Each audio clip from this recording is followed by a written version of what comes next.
A segunda pergunta era assim, que na verdade era a primeira, né? O que precisa acontecer para o Bitcoin voltar a subir? O que você acha, Edson? O que precisa acontecer para o Bitcoin voltar a subir? Os Estados Unidos têm que baixar a taxa de juros deles.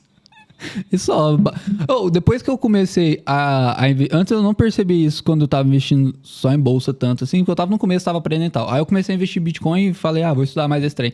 Você percebe que o mundo gira em torno da taxa básica de juros americana, saca? Tipo assim, essa questão de variação de preço gira em torno disso, né? Então eles baixam a taxa, o Bitcoin volta a subir, o mercado inteiro volta a subir, assim.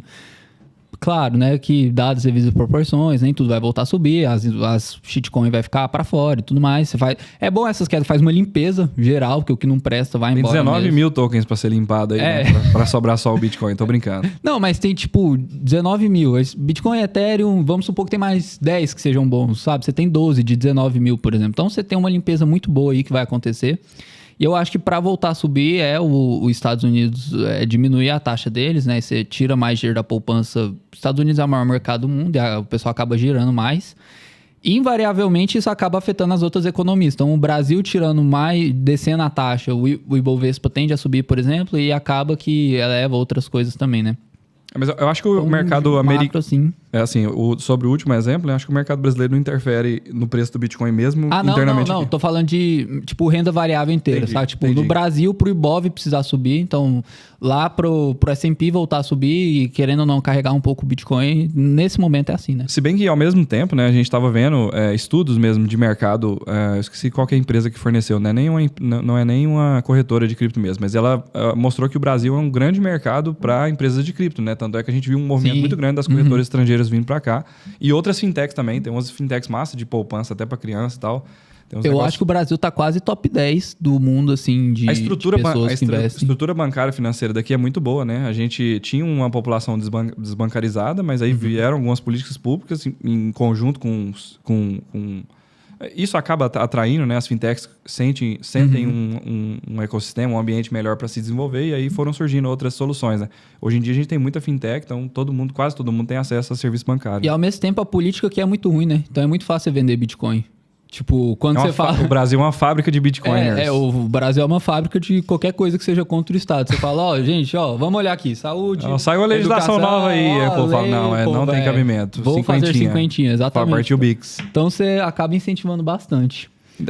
Então, sobre o que precisa para o Bitcoin voltar a subir, eu acho que tem realmente uma correlação com o mercado americano, com os juros americanos, a renda variável em geral.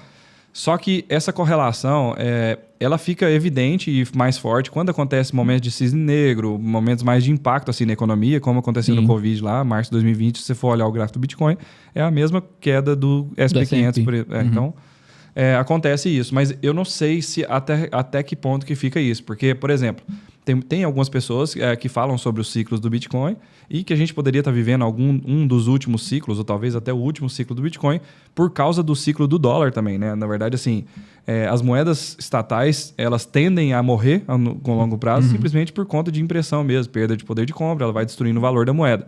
Os Estados Unidos têm uma posição vantajosa, né? Acho que é vantajosa mesmo a palavra. Uma posição privilegiada. Sim. Porque todo mundo segura dólares no mundo inteiro. Então, se tá todo mundo segurando sua moeda, essa perda do poder de compra é menos sentida. Então, você consegue expandir mais a base monetária, tanto é que os Estados Unidos fez isso, sem que todo mundo sinta tanto. Mas agora, para você ter ideia, mesmo o dólar está sentindo isso. A gente vê os números de inflação, que é o que está forçando o Banco Central americano a subir juros, né? Então, isso acaba impactando mesmo.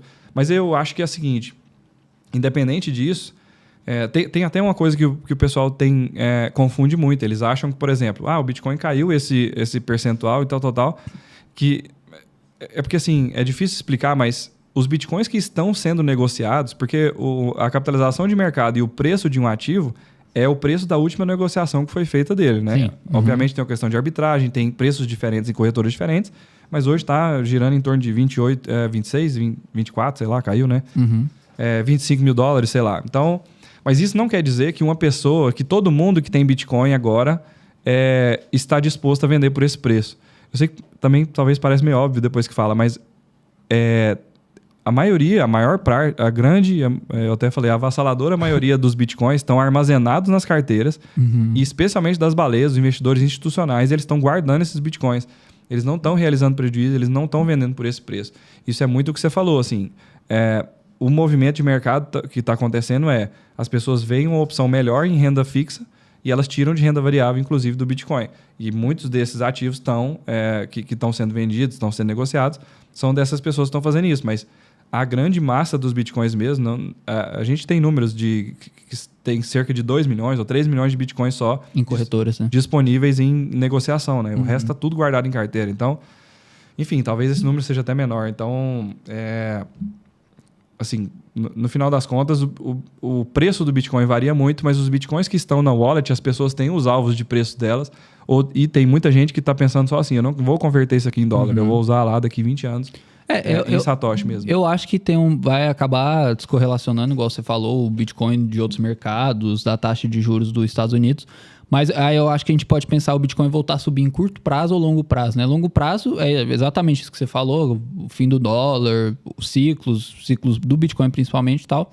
E o curto prazo eu acho que está mais envolvido com a taxa ainda, né? Então, próxima reunião do Fed, se aumentar, cai mais um pouco, se diminuir, se estabilizar, cai menos e tudo mais, ou sobe, né?